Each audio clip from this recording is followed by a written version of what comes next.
YouTube is making some big changes to help get your content in front of more people. Hi, I'm Marc Ronick. That's Nick Nalbach. And today we're going to look at what this means for you as a creator and how it'll help get your content in front of more people. So Nick, tell me more about what YouTube's up to. So right now what I'm seeing is really an awesome opportunity for smaller creators, newer channels on the platform, because YouTube is actively trying to push their content in front of more people. So if you've been on the YouTube homepage recently, or even within the last couple weeks and couple months, you may have noticed there are smaller channels, videos without as many views on them. This is a conscious effort that YouTube is doing to try to get smaller creators out in front of more people. And we've seen it with some of the content that we're creating over on the Next Gen Podcaster YouTube channel, some of our content landing on that homepage. And I think it's all a result of this big push that YouTube is making to just get more creators on the platform and to help make it worth even the small creators' time and not just the bigger creators on the platform.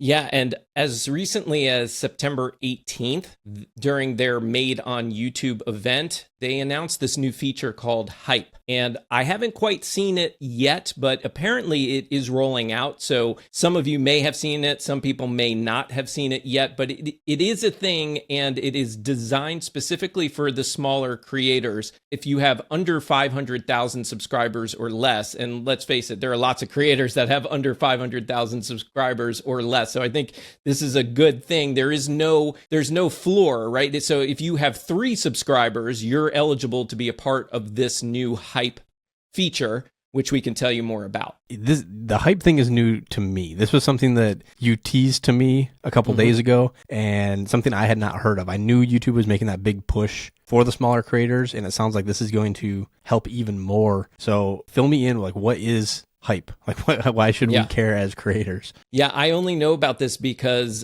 we talked about this on the Podcasting Morning Chat, a daily podcast that you do with me, but you happened to miss that particular episode. You weren't there. So yeah, happy to fill you in. So there's a button on a video, and it's going to be below the like button.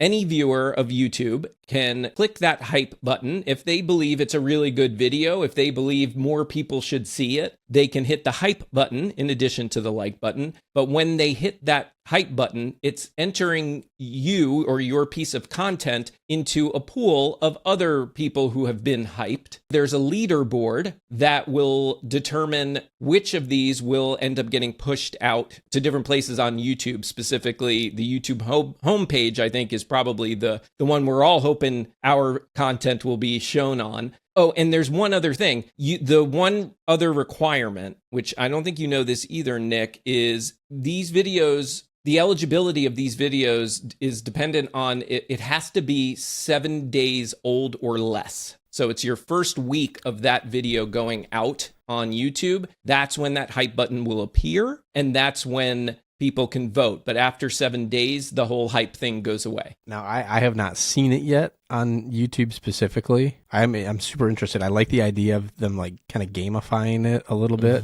with the whole leaderboard concept. I guess my next question then would be, if you only have a 7-day window to get your video voted on, how are they pushing the content out? If you're number 1 on the leaderboard, how is that content actually getting pushed out? Is it just going to show up as like a hype section that is like, this is the top video voted on by the people kind of thing? I do know that it's going to be, like I was saying earlier, on the homepage. I don't know other places that they'll put it to, but I think the whole idea is, there'll probably be a hype section as well where you'll see the different videos that are being hyped. But I think the big thing is they're going to push it to the right people, the right audience for that video, and they're going to put it on some of their more popular pages so that more people can actually find the video. I do know that they're throwing in additional features to Hype. For example, it says here that they're planning to introduce an option for fans to purchase additional hypes, creating new revenue streams for creators as well. So currently, users will be limited to 3 free hypes per week. And then if they want to add more hypes, they pay for it, and then the creator gets a little piece of that. When you're talking about paying or buying hypes, you are purchasing the ability to hype up someone else's video, right? Correct. Okay, you're not paying to get your video hyped. No, Okay. this is the users get 3 hypes per week. And then any more than that, they have to pay for. Okay, I like that better. I was like, oh, dang, this is going to be a slippery slope. That's going to be interesting, I think, because unless they have different categories, I'm kind of envisioning like everybody's video being thrown into a single pool. You might have a cooking channel, and I might have an editing channel, and someone else might have a nature channel. And now it's basically going to come down to who has the biggest audience in those respective niches. I don't know. That's just an idea or a thought that I had.